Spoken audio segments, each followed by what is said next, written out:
Debbie. Judge Dingell. John the Third. Jennifer. Gabrielle. Romy. Robin. Jim. Jewel. It is hard at this point in time, after three extraordinary speakers, not to be redundant. And I'm sure I will be. John Dingell was known by all of you here. There's nothing, therefore, that I can tell you about John Dingell that you don't already know. We know, of course, John Dingell, like all of us, was not perfect.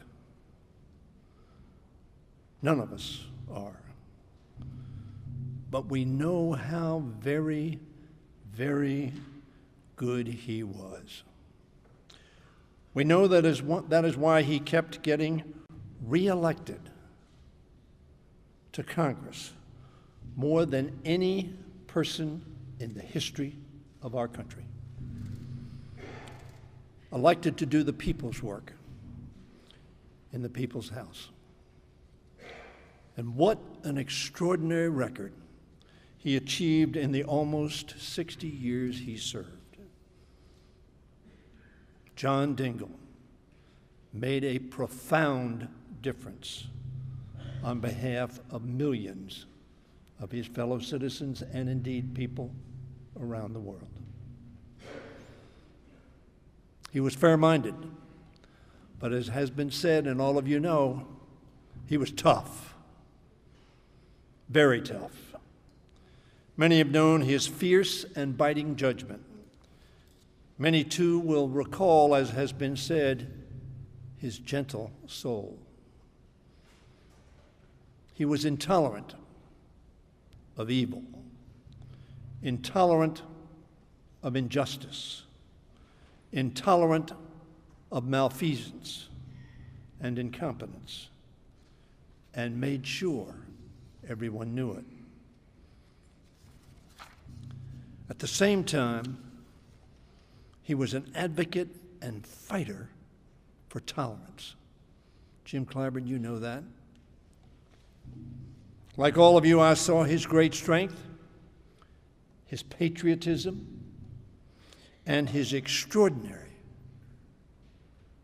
adoration of the lovely Deborah. Like you, I saw him as a man of both complexity and, yes, simplicity. A man who served so well his country, his family, his state, his community, the House of Representatives, and we, his colleagues. That's how all of us knew John Dingell. When I first arrived in Congress, John had already been there for over a quarter of a century. And I had the privilege of serving with him for 33 years. Like many of the freshmen at the time, I saw him as larger than life. He was imposing, yes, intimidating. He was, as John Lewis has said, Chairman John Dingell, seemingly unapproachable. At the time, it made me think of an old country ballad sung by Tennessee Ernie Ford. It told of a giant of a man who held up the buckling timber in a collapsing mine, allowing all others in that mine to escape. Big John, that miner was called. John Dingell was to us freshmen our very own Big John, a larger-than-life figure who had raised up the institution of the House as a legislator and as a leader in our party. As the years passed and I got to know John the man, not only as Big John the chairman, and as it turned out, he was approachable. Who knew? He was, I discovered, as so many of you did, as tender as he was tenacious. And he became a dear, dear friend. Thank you, Debbie, for allowing me to say a few words. I never stopped looking up to him as a senior colleague.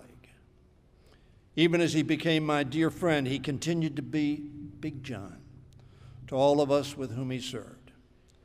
And Big John was a master of the house, as has been said. On occasion, he would unabashedly use his power as a chairman to cut through the confusion on an issue and impose his will when he believed it to be morally correct thing to do. He once gavelled a committee meeting to adjournment right before he was about to lose the vote, declaring, "You may have the votes, but I've got the gavel." And more often than not, he ultimately got the votes too. John liked and respected every member with whom he served for having been elected by their neighbors to represent them in the Congress. That is, at least, until they gave John a reason not to. He never minced words. He never held back. Sincere, earnest, determined, courageous, persuasive, principled, indefatigable, at times acerbic. Say amen.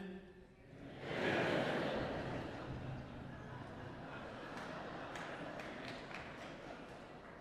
The voices you just heard are those who knew that personally. And so many times, of course, gentle and encouraging. The love he showed those of us who were his colleagues was often tough love.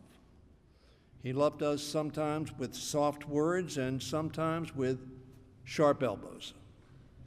Democrats, and Fred, as you pointed out, Republicans alike. John handed out barbs as often as he handed out punchki. Those are Polish donuts. If I mispronounced it, I apologize.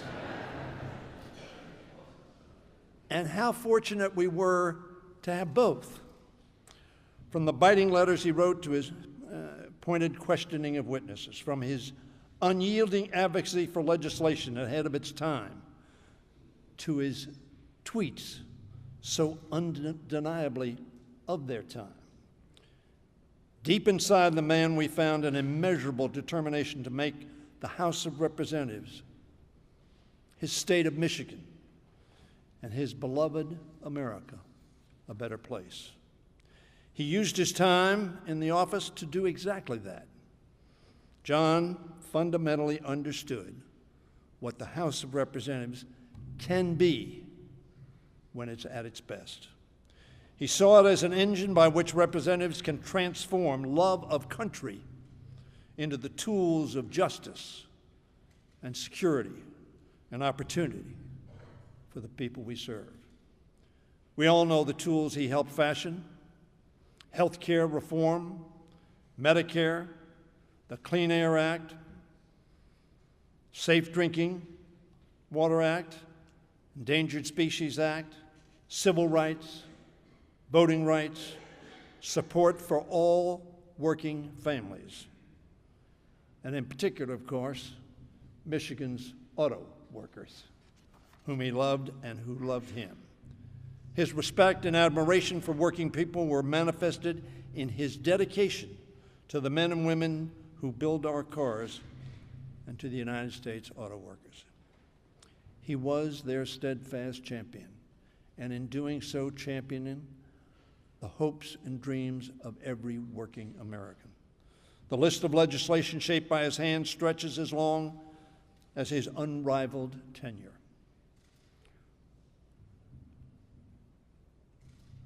early last week called and said that John wasn't doing so well. So I got on a plane last Wednesday and flew to Michigan. Debbie greeted me at the door in Dearborn. She, of course, was the love of John's life. Their love affair was an example of devotion and support. John told everyone, each of us, I'm sure, that Deborah, the lovely Deborah, her first name is Lovely. The lovely Deborah was his strength, his steady hand, and his most important advisor and closest friend. And oh, how justifiably proud he was that she was continuing the legendary Dingell service in the Congress of the United States. I spent 2.5 hours with John that late afternoon. John, brought low by age and illness, was still the lion-hearted center of energy and outrage about the wrongs that he saw. His sense of humor, still intact, his concern for the House and for our country was as fervent as ever. We've talked for an hour about what was, what had been, and what should be. He had a deep concern for the future of our country, which he expressed in his last words for America. In it, he wrote this: "As I prepare to leave this all behind, I now leave you in control of the greatest nation of mankind, and pray God gives you the wisdom to understand the responsibility you hold in your hands." A little later, Sandy Levin joined John and me, as well as Debbie and John Orlando, one of his closest friends. Sandy and John reminisced about so many of the crusades pursued by the Dingell and Levin families and their allies. I was amazed at the sharpness of his memory.